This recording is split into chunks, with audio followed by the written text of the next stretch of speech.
In this video, we're going to be talking about ways to organize our data.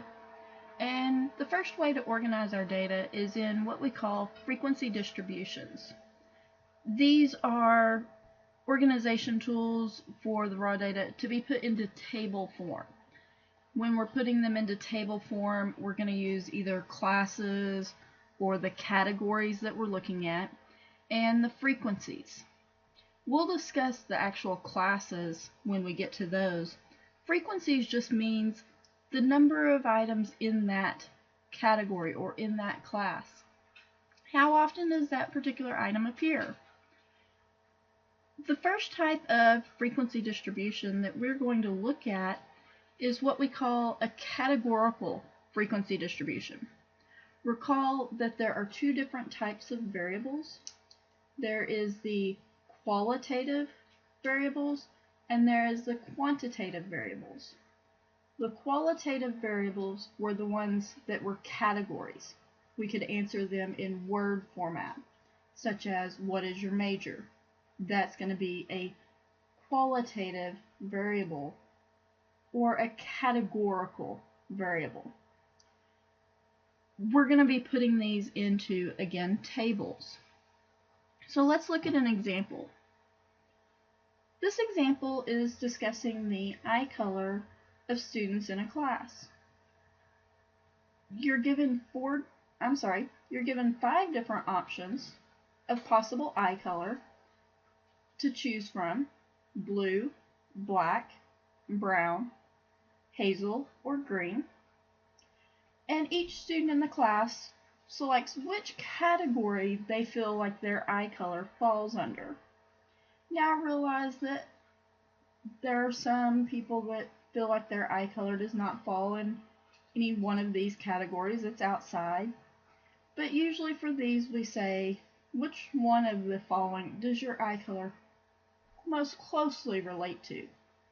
And so then you would choose which category.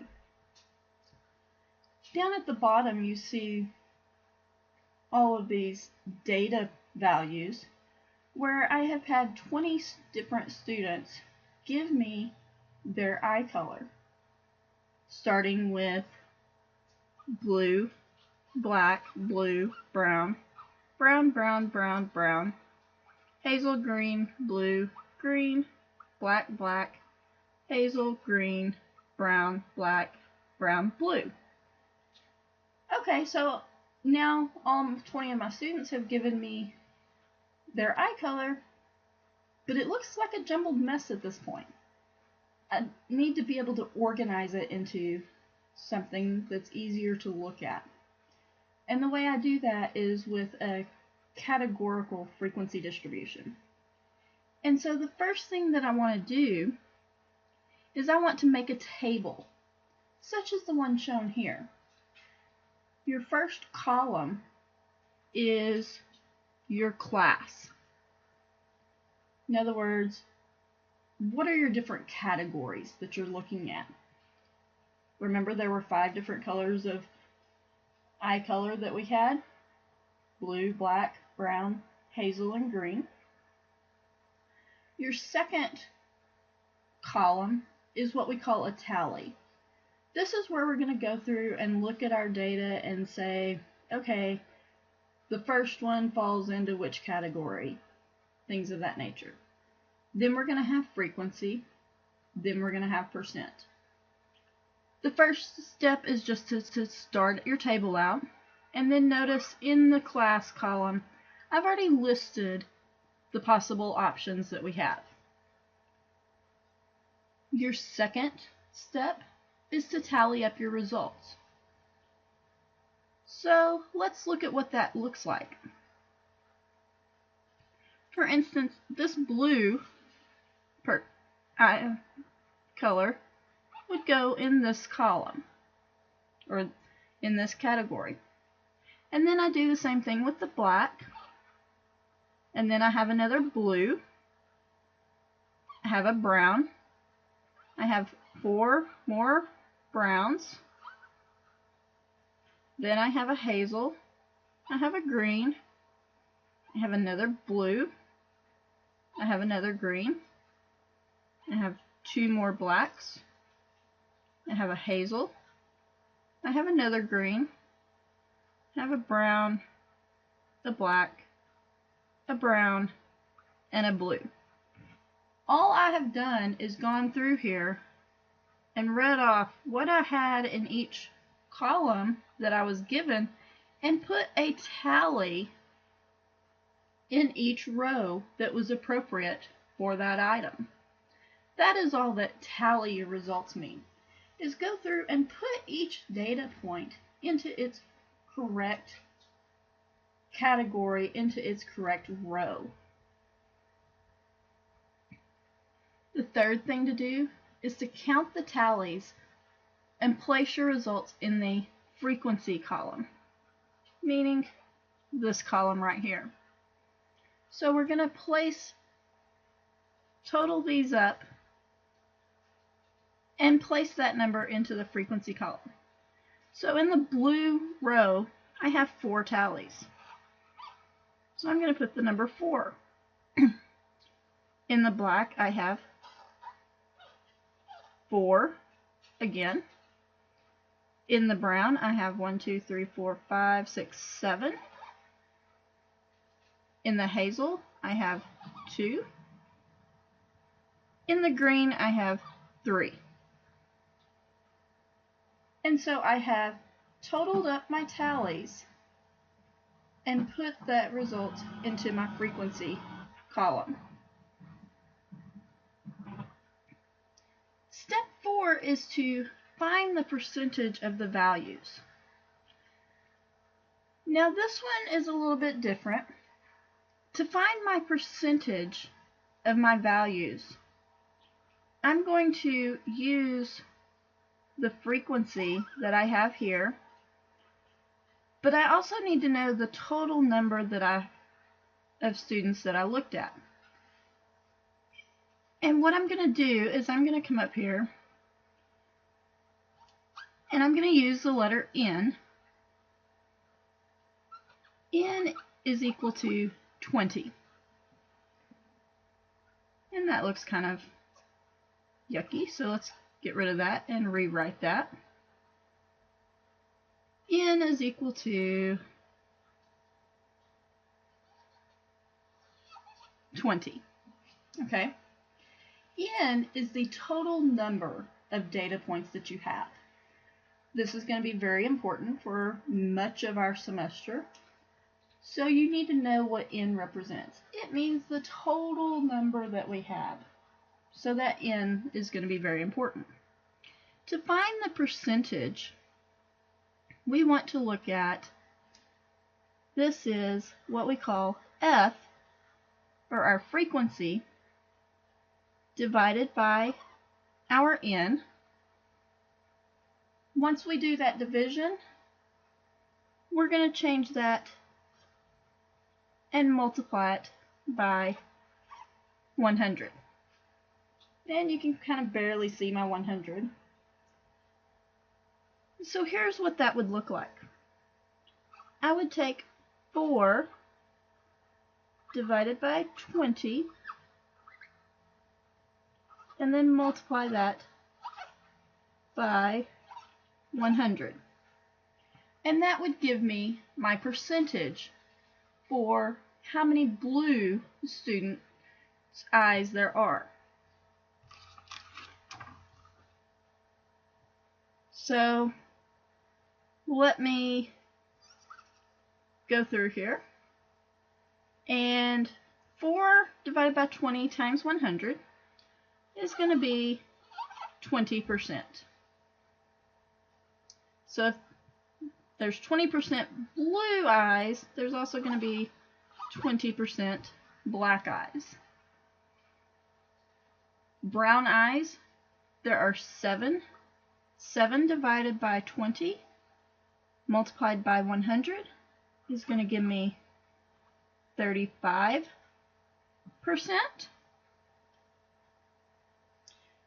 So there's 35% of the students that have brown eyes. Then I'm going to look at the hazel. Hazel is 2. So 2 divided by 20 multiplied by 100 is going to be 10%. And then the green eyes is 3 divided by 20 multiplied by 100. So that's going to be 15%. And the key is if you add up those percentages, you should reach 100%. So the percentage is the frequency divided by the total number that you have and multiply by 100. This is how we would work with any qualitative data, categorical data that we're going to look at. If we have what we call quantitative data, data with numbers, we can also look at it and put it into, if it's small enough data sets, we can just put it into items similar to this categorical, where each value has its own row or own class. But sometimes, most of the time, we're not going to be able to do that because there's going to be a large range of numbers. So we're going to be using grouped frequency distributions. Grouped frequency distributions are used when the range of the data is large. When I mean range, that is the highest number minus the lowest number. So our range is equal to the highest number minus the lowest number. And we actually do that subtraction. Okay?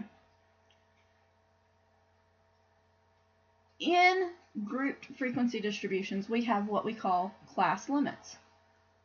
The lowest limit and the highest limit that are allowed in that class.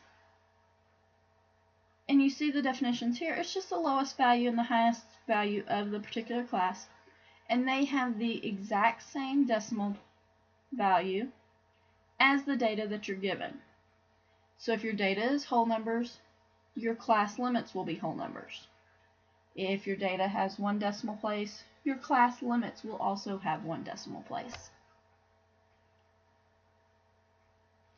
Class boundaries are a little bit different because the class limits that we discuss, they do not overlap at all. They butt up next to each other. In other words, where one class ends at 35, the next class will start at 36. There's that little bit of leeway because if it's whole numbers, there's going to be the intermission there. And we don't want them to overlap. In other words, 36 cannot go into two different classes. They have to be completely separate classes. But class boundaries, they are going to be a little bit overlapping. They are upper and lower values who have an additional place value more than the data. In other words, if the data has a whole number, then the class boundaries are going to have one decimal place. If the data has one decimal place, class boundaries will have two decimal places. And the class boundaries always end in a digit of 5, meaning 36.5 or 34.5, things like that. And we'll see how we actually find those class boundaries and things. In order to get started with grouped frequency distributions, we must know what we call the class width. The class width, if you already have the class limits, it is the difference between two successive lower limits or boundaries, or the difference between the upper limits, okay, or the boundaries. We don't take the difference between a lower limit and an upper limit because that isn't the true class width. Notice I do say that you can take the difference between the upper and lower class boundaries. because the boundaries are slightly different, but the limits are not. So when you're looking for the class width, if you're already given the limits, make sure that you take the difference between two lower class limits or two upper class limits. The class midpoint, which is denoted with this X sub m, and in this class there will be a lot of different notation that you will not have seen before. You will need to make sure that you get used to the variables and notation that is used. X sub m is, again, the class midpoint. What you're doing here is you're taking the average of the upper and lower class limits. So you add the lower limit plus the upper limit and then divide by 2. And that will give you your class midpoint. So let's see what are the rules for constructing frequency distributions. Rules for classes in a group frequency distribution. There should be between 5 and 20 classes. Because if you have fewer than 5, really it needs to be individualized, more like the categorical frequency distribution. More than 20, it gets way out of hand. Okay, and it looks more like a categorical frequency distribution. So you really need to keep it between 5 and 20 classes. In this class, it'll usually be given to you as to how many classes you want, but sometimes that information will be left up to you. A good number is around 7 classes, depending upon how large your data is. This rule right here, if you watch other videos, they don't always tell you this or anything. The class width should be an odd number. Therefore, when we calculate class width, we want to round. We want to round to the next odd number.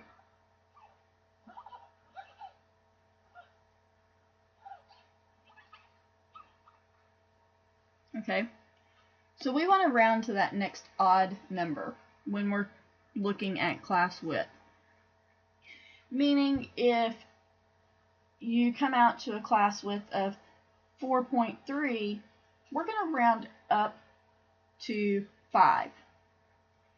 We don't follow the normal rounding rules when we're talking about class width, which is going to be very strange for most of us, and it's going to take a lot of getting used to. But we always want to round up to the next odd number. The classes must be mutually exclusive, meaning they cannot overlap. Therefore, where one of them stops, the next one must start. For example, if I have a class that starts 10 to 18, the next one must start at 19. Okay, it doesn't start at 18, but it starts at the very next number. These are considered mutually exclusive, meaning any one number would go in either class, but it couldn't go in both. We have to be very careful about this. The fourth rule is that, again, they must be continuous, which is kind of what I said a minute ago. If one stops at 18, the next one must start at 19. There cannot be any gaps there. The classes must be exhaustive, meaning you need to go from your lowest possible data point that we're talking about and it must include your highest data value that you're talking about. So you must include the entire gamut of the data that you're looking at. And they must be of equal width, meaning each one of them must have an equal width when you're calculating them. And this says except in open-ended distributions. We're not going to worry about that for our purposes. We're just going to say that the classes must be equal in width. So now then, if we want to start a frequency distribution, how do we? The first step is to determine the number of classes. When we do that, we first find the highest and the lowest values. Then we find the range. Like I said earlier, the range is the highest value minus the lowest value. We must select the number of classes.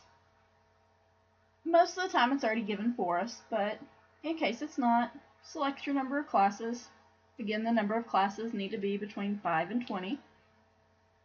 Then we find the class width, and we're going to use this formula right here of class width equals the highest number minus the lowest number divided by the number of classes.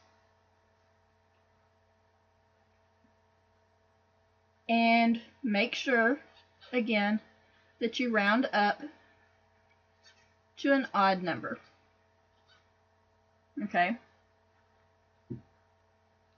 Always round up to that next odd number. So for example, if your data says that your class width ends at 5.3 or 5.4, rounding up would be actually all the way to 7. We don't round up to an even number, we round up to the next odd number. So we round up to 7. This one may kind of catch a few of us, but we can work on it. Okay, so after we found the class width, then we select a starting point. The starting points that we're going to use are our lowest value. So our very first lower limit is always going to be our lowest value that we have. Then we add our class width to get our lower limits. So for instance, if my class width was 9 and my lowest value was 4, that's where my class limit would, lowest class limit would start. And then what I'm going to do is I'm going to add 9 down. And whenever I add 9 down, that gives me, and that doesn't look right, that gives me a 13. Okay, so my lower limits are 4 and 13. I've added my class width down. Now to find my upper limit, if my second class starts at 13, that means that my first class has to end at 12. Because remember, if this one starts at 13 and they have to be continuous, that means the other one has to go up until 12. To find this other upper boundary or upper limit, I would again add my class limit. So 9 plus 12 would give me 21. So I've started with my lowest possible value of 4. I added my class width down. Then I basically subtracted 1 from that next lower limit to get my upper limit, and I added my class width down again. And that's how we're going to get our limits. Boundaries, what we're going to do is we're going to take off half, add half. And we'll kind of discuss this in class a little bit. Okay, so once we've determined the classes, then we're going to tally the data, just like we did in the previous frequency distribution. We'll find the numerical values for the boundaries and the frequencies. A lot of times when we go through this, giving out the steps, it doesn't make a lot of sense to us. So now let's do an example. The following data represent the stories in 30 of the world's tallest buildings. Construct a grouped frequency distribution for the data using 7 classes. So this data is 30 of the world's tallest buildings, and how many floors do they have on it, basically. So we've got 88, 54, 79, 88, and so forth. And we want to construct a grouped frequency distribution with 7 classes. Well, first thing I want to do is I want to find the lowest value, which I actually have highlighted here, which is 54. Then I want to find the highest data value, which is 110. So I found the lowest and I found the highest data values. And I know that I'm going to use 7 classes. So now I need to determine the I need to determine the class widths. So I'm going to look and I'm going to find the class width. I'm going to take the range. I'm going to do 110, which was our highest value, minus 54, which was our lowest value, and I'll get 56. Our class width is our range divided by the number of classes, and so that's 56 divided by 7, which equals 8. But remember, we always want an odd number, so we're going to round up, and we're going to use a class width of 9.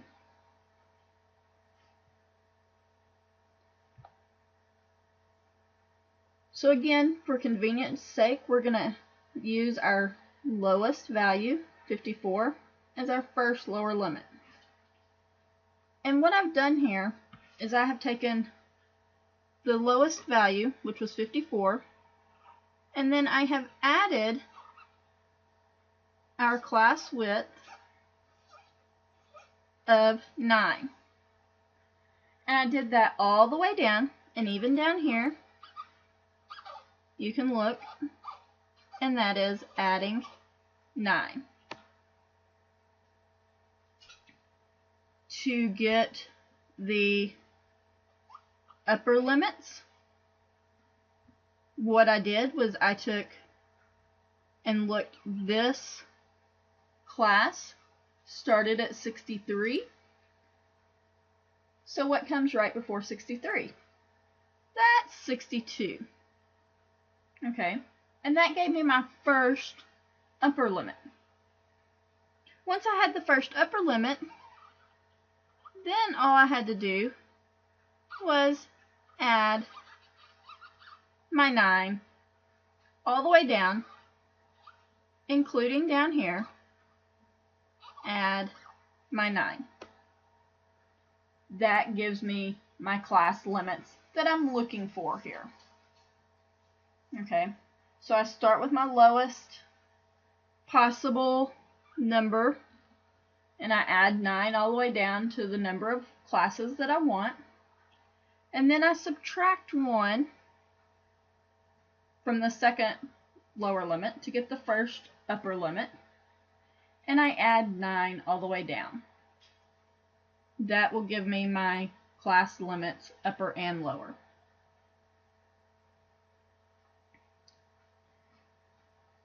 Now then, what I want to do is I want to find the class boundaries.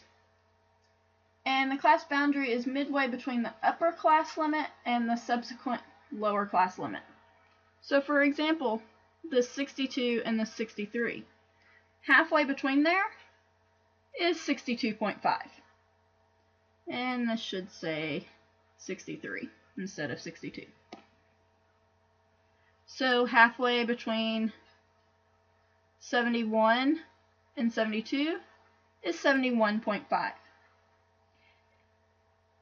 And I do that all the way down.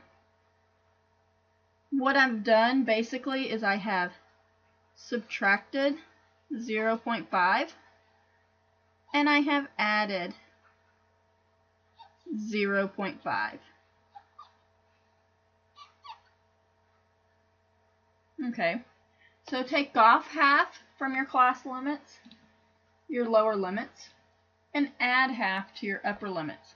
And that will get you your boundaries. The next thing that we're going to need to do is do our frequencies, which is the tally marks. If you go back to the data that we were given here, what we're going to do is we're going to take 88 and put it into its appropriate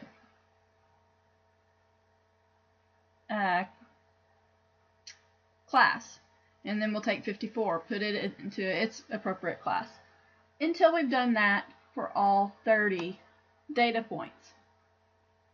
When we do so, we will get this frequency. Please check me to make sure that I have done this correctly. Sometimes I miss one or two, okay? So this shows that I have 7 of the values in the 54 to 62 class and 6 in the 63 to 71 class, and so forth, all the way down to the 1 number in the 108 to 116, which should be our largest value at 110. Now then, we also need to find something called cumulative frequency. Cumulative frequency means what is the frequency up to that point, okay? So in cumulative frequency, when we're looking at it in these tables right here, the first one just comes over. So I have up to 62, I've got a cumulative frequency of 7. But then where I look at the next category, next class, that means that I'm looking at all the way up through 71. So this one is 6 plus 7, which gives me 13. So my next cumulative frequency is 13. And I'm going to continue adding that all the way down until I get to the very bottom. And the very bottom should be my N value. Remember, N was your total number that you were looking at. And so here N was 30, which we had 30 of the world's tallest buildings. Another way to look at cumulative frequency is in a cumulative frequency table. This says, okay, how many values are less than our lowest boundary? Our lowest boundary, if you go back, was 53.5.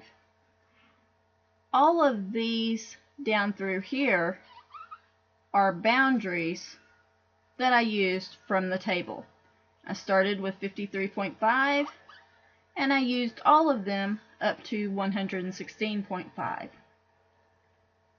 So if you look back, how many of your buildings had fewer than 53.5 stories? And if you do that, when you look, there were actually 0 that had less than 53.5. Then, if you look and see how many had less than 62.5, that was 7. That was our first class. And we'll do the cumulative frequency again, and you'll get the exact same numbers that we had previously. 26 here, then we had 29, and our last one was 30. So when we're looking at this, it's the exact same thing. One thing that you need to make sure that you know is that you always start at 0 on a cumulative frequency table. So on a table, you're always going to start with 0. Okay? These were just a couple of examples looking at frequency distributions. One was a categorical frequency distribution, and one was a grouped frequency distribution. My suggestion is that you practice some, and then let's see how we do. If you have questions, come see me.